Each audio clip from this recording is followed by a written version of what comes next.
The cave breathed with them. Each exhale of wind through the narrow entrance made the shadows dance.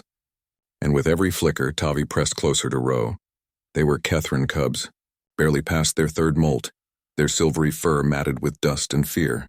Their homeworld was 3 systems away, and their colony ship, their everything, was now debris scattered across the orbit of this forgotten moon. Sergeant Mara Lynn counted her remaining supplies for the 4th time. 2 ration packs, 1 emergency beacon with a cracked solar cell, a half-charged plasma cutter, and a thermal blanket that had seen better days, its reflective surface torn in 3 places. She'd survived worse. She'd survived Hadrian's stand when her entire platoon had been pinned down for 6 days. She'd survived the Void Walk incident that still gave her nightmares. But this was different. This time she wasn't responsible for soldiers. She was responsible for children. The wind howled again, and Tavi let out a soft whimper. His large amber eyes, too large for his small face, fixed on the cave entrance where darkness pressed in like a living thing. Ro, the smaller of the 2, had stopped trembling an hour ago. That worried Mara more than the crying. Shock was settling in. "All right," Mara said, her voice deliberately calm. "First things first." She pulled the plasma cutter from her belt and adjusted it to its lowest setting.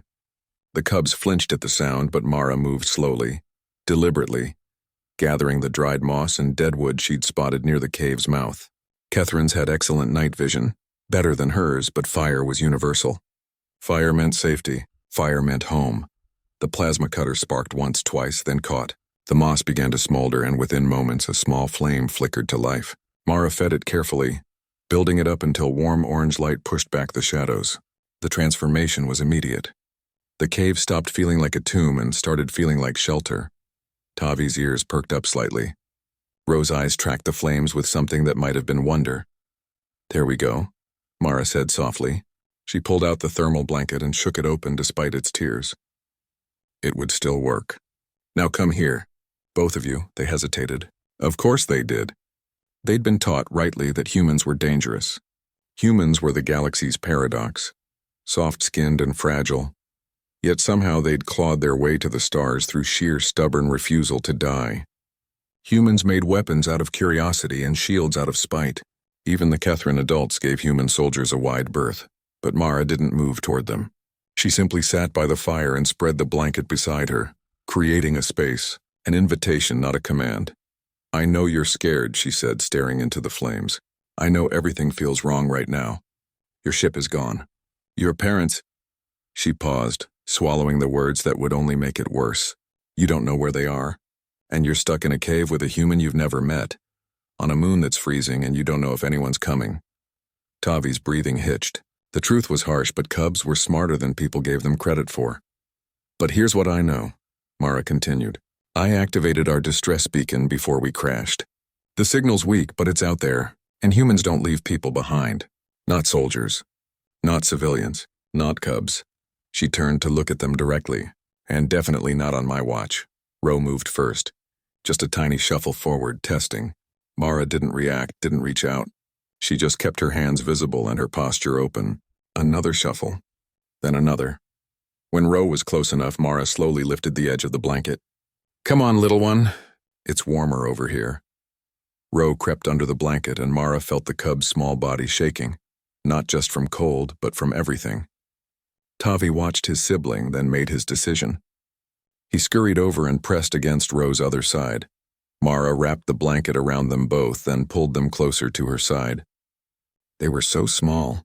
The galaxy was vast and terrifying, full of species that could rend metal with their claws or survive in vacuum, and yet these 2 fragile lives were now her entire universe. "I've got you," Mara whispered, and she felt Ro's trembling begin to ease. "I've got you both." Tavi looked up at her, those huge amber eyes full of questions he didn't have words for. Why would a human do this? Why would someone from a species known for war and stubborn survival care about 2 Kethryn cubs? Because that's what humans did. It was in their nature. The same nature that made them terrifying in battle made them fierce in protection.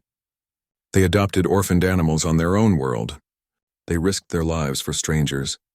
They saw something small and scared and alone, and their first instinct wasn't to leave it. It was to build a fire, spread a blanket, and stand watch through the night. "Tell me your names," Mara said gently. She knew them from the passenger manifest, but they needed to hear themselves say it. Needed to remember who they were, Tavi, the larger cub whispered. Ro, said the smaller, even quieter. Good, I'm Mara, Sergeant Mara Lynn, Terran Defense Corps. She adjusted the blanket. And here's what's going to happen. We're going to keep this fire going. We're going to stay warm. And when the sun comes up, we're going to signal any rescue ships that come looking. And they will come looking. How do you know? Tavi asked, his voice barely audible.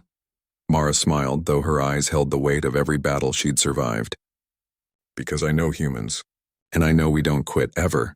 The fire crackled. Outside, the alien wind sang its lonely song. Inside the cave, two cubs who had lost everything found warmth against a human who would give anything to get them home. Mara stayed awake through the night, feeding the fire, watching the entrance, one hand resting protectively over the sleeping cubs. The beacon blinked in the darkness, weak but persistent. Like hope, like humanity itself. She'd get them home. Or she'd die trying. That was the human way. That was the only way Mara Lynn knew.